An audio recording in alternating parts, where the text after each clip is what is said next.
Good evening, everybody. This is Dion, your 49er reporter here, back with another post-game review.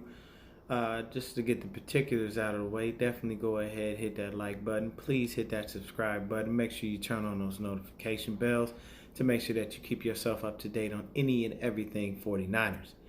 Now, this was an unfortunate, hard loss, man. We done lost to the Atlanta Falcons. They were 4-9. We were 11-2. We should have been 12-2, and they should have been 4-10. But you win some, you lose some. You live to fight another day. So with that being said, let's get right on into it, man. This was just a very odd game. I definitely expected way more from our pass rush. I mean, I know we have several guys missing. I know D Ford's out. I know we don't have DJ Jones. We've been lost Ronald Blair. We lost DeMontre Moore. So the depth on the line is a little much, man. And the thing was, I mean, they activated Kentavious Street, but we didn't see him play. Like, I didn't see him on the field at all. And typically the commentators would have put that out there. Like, yo, Kentavious Street's first snap, anything. He wasn't there. He was non-existent. So, I mean, from an offensive standpoint, saw a lot of ineptitude, a lot of things that I didn't necessarily care for. The biggest issue that we had was just we weren't able to score, which didn't make any sense. This is one of the most, like the bottom teams in the league as far as defense is concerned, and we had them out there looking like fucking all-stars. This shit can't continue, man. And there was some errant throws by Jimmy. Like, I don't know what was going on. Maybe guys couldn't get open. Maybe there was no separation. It's ridiculous, man. Just from a number standpoint, Jimmy 22 out of 34 for 200 yards, and one touchdown.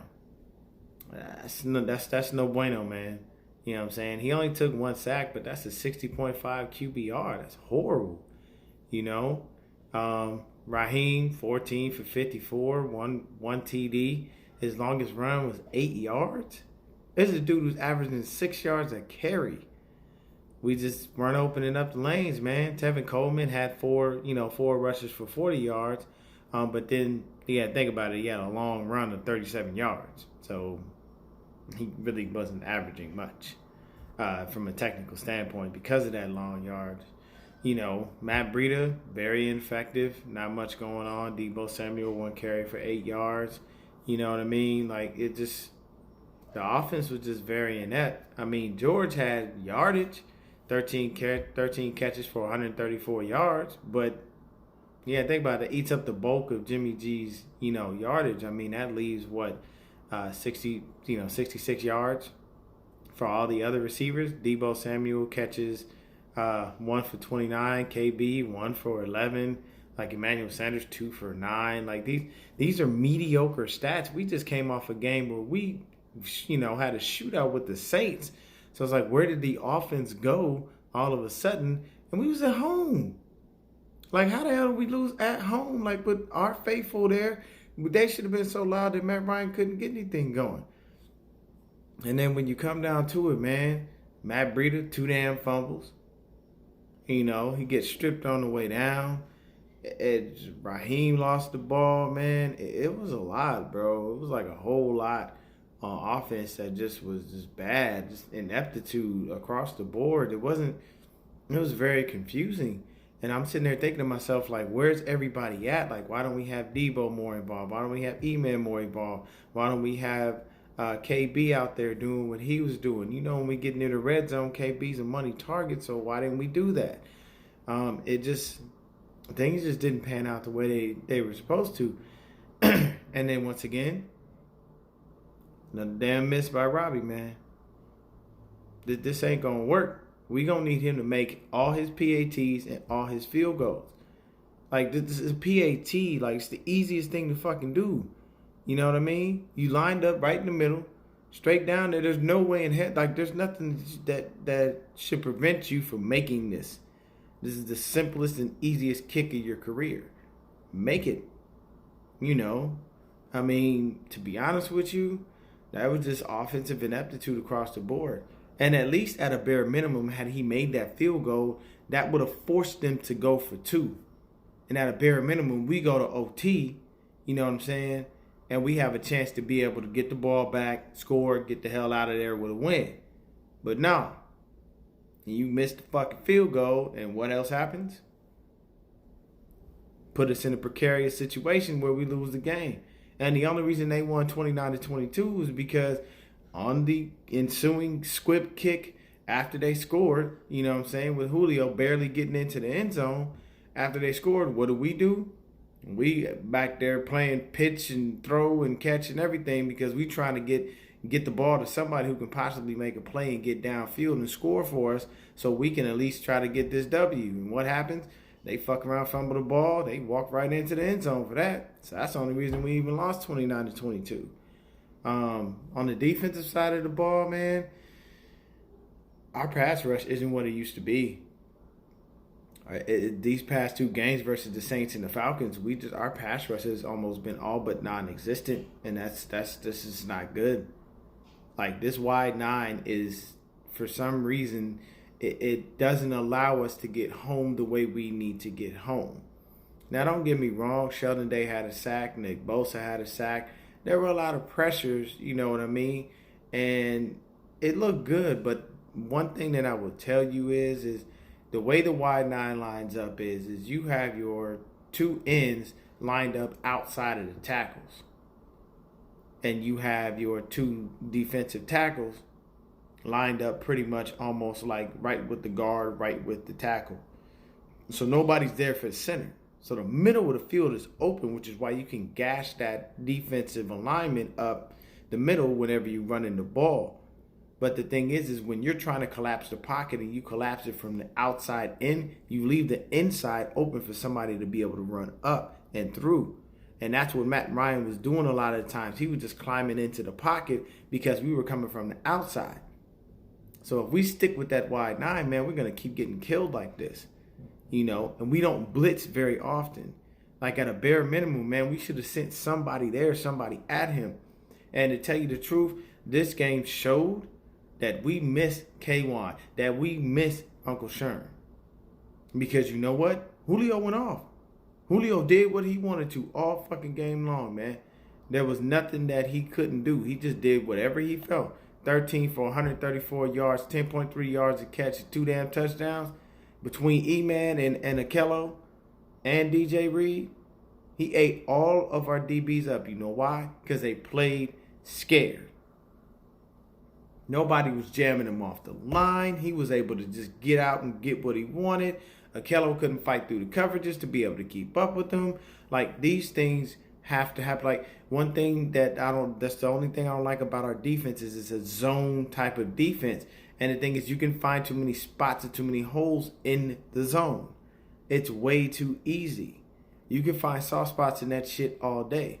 The only thing that I can say is, at least for a change, we stopped the tight end. Austin Hooper had nothing to do with this game pretty much. He had 3 catches for 20 yards.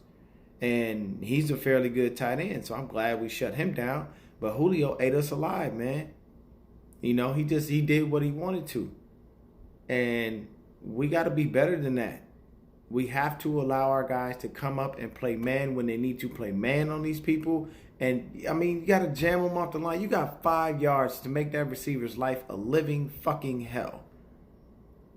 But you don't do it because you too busy not trying to piss off Saleh. Fuck what the defensive coordinator is thinking. You got to start thinking on your own and understanding what's going to work, what's not going to work. If I continually am giving this guy a cushion and he is eating me alive, I'm going to get in his fucking face. I don't need to play 10 yards off for motherfuckers so we can come through a comeback route and get an easy first down. That doesn't make any fucking sense.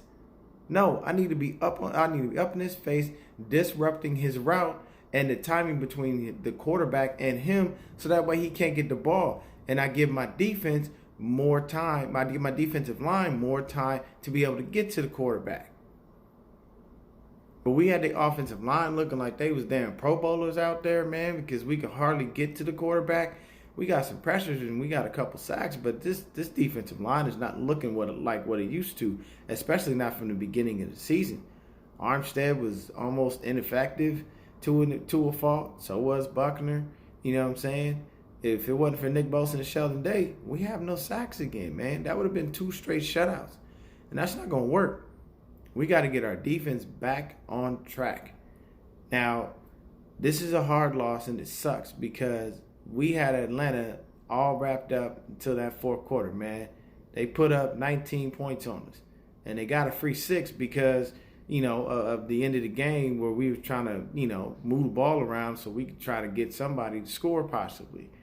But at the end of the day, this honestly falls on the offense. The ineptitude that was displayed by them is just an atrocity. We had way too many situations where we should have been scoring and we should have been moving the ball and driving down the field. I mean, Kittle went off at 13 for 134 yards. Why don't we just keep feeding him? Fuck it. That was the bulk of Jimmy G's yardage anyway. Just keep feeding Kittle. He'll make the plays.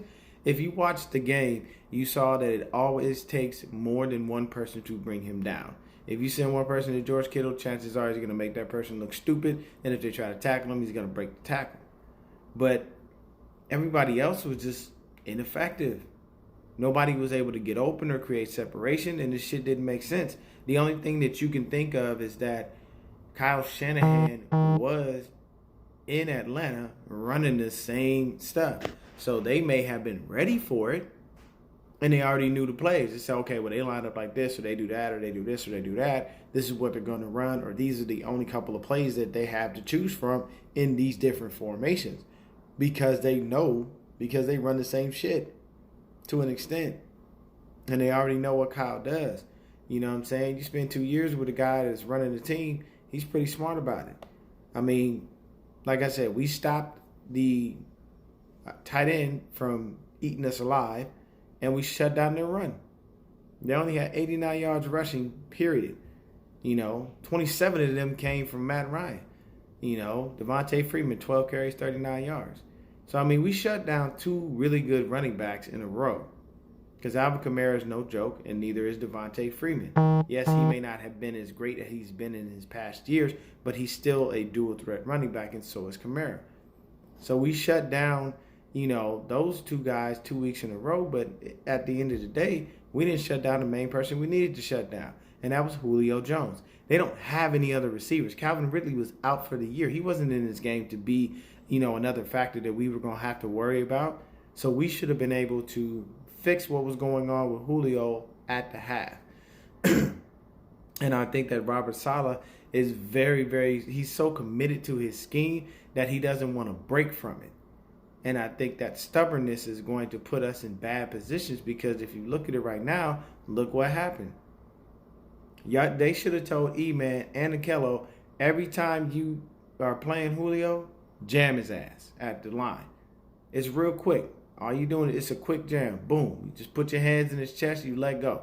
That split second of timing that throws off everything. Matt Ryan automatically looks and he goes, fuck, man. I can't get to Julio because Julio ain't open. He got jammed. Now I got to find another dude.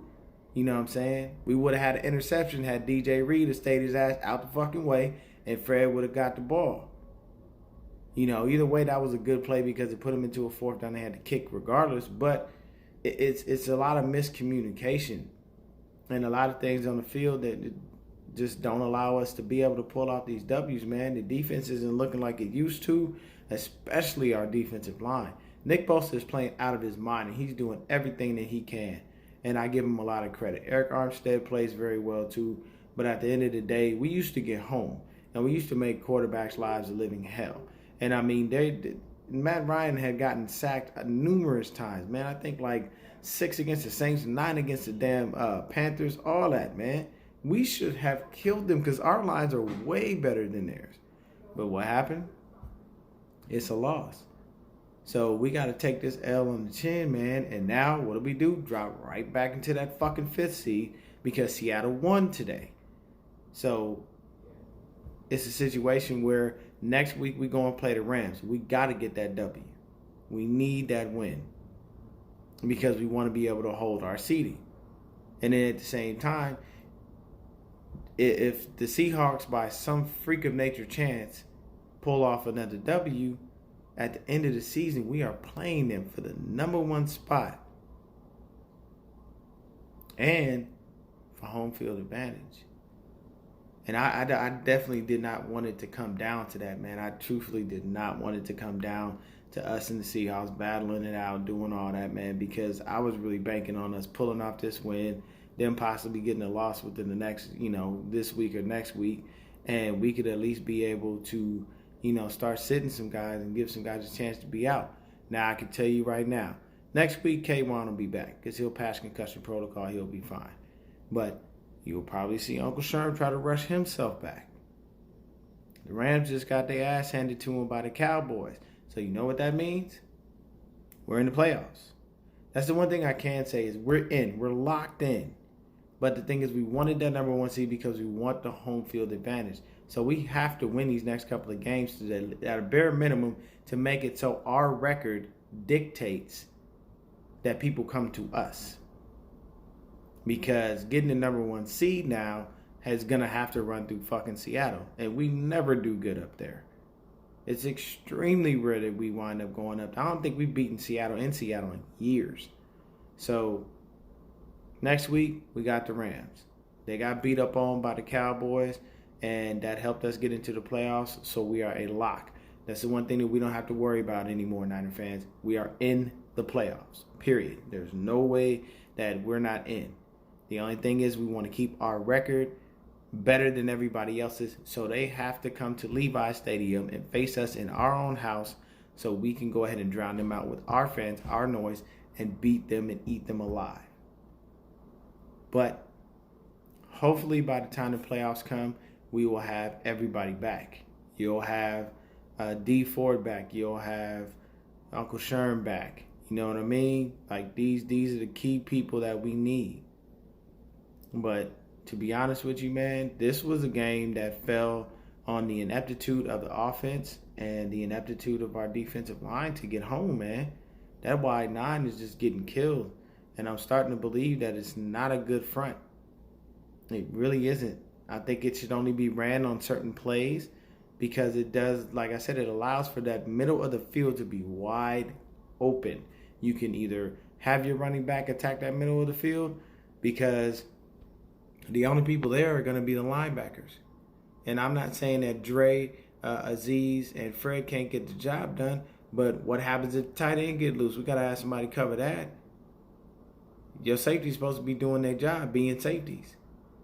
So it's a lot, man. It's really hard, And we did what we could this game, man. But we really had the Atlanta Falcons looking like they were fucking all-stars when they shouldn't be. The bottom of the league, man. These were bottom feeders. We should have went out there and took these cats and put them to bed. But we didn't. So it's a tough loss. Like I said, because the Rams lost, we're in the playoffs. So that's one less thing to worry about. At least we know we have that much.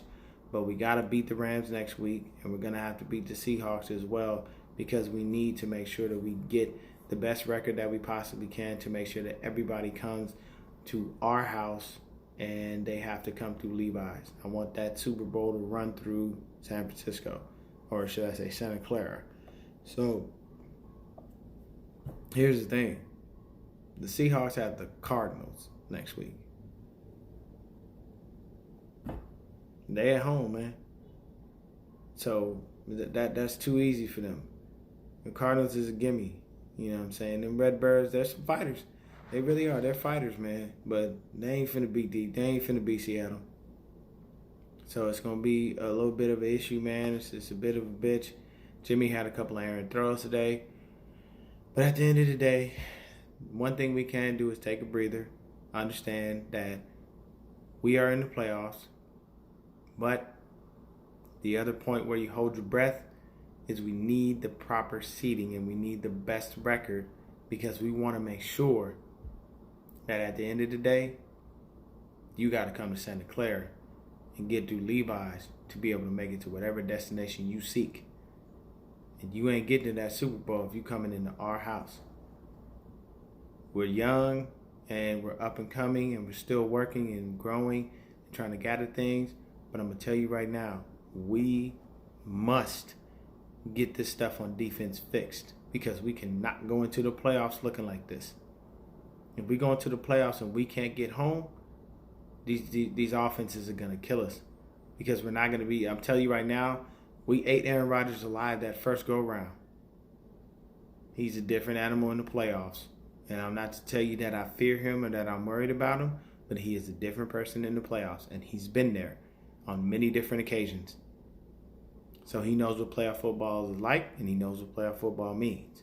As well, so do we, because Colin Kaepernick ate their ass alive a few years ago when we had to play them in the playoffs. But either way, man, it's a loss. We got to take it on the chin, keep on pushing. We are locked into the playoffs. One less thing to worry about. Got to hold our breath and hope that we can go ahead and beat these lamb chops next week. Y'all stay Niner faithful. Stay Niner blessed. We got to get these things fixed and get everything together. Y'all have a good evening. I'm out.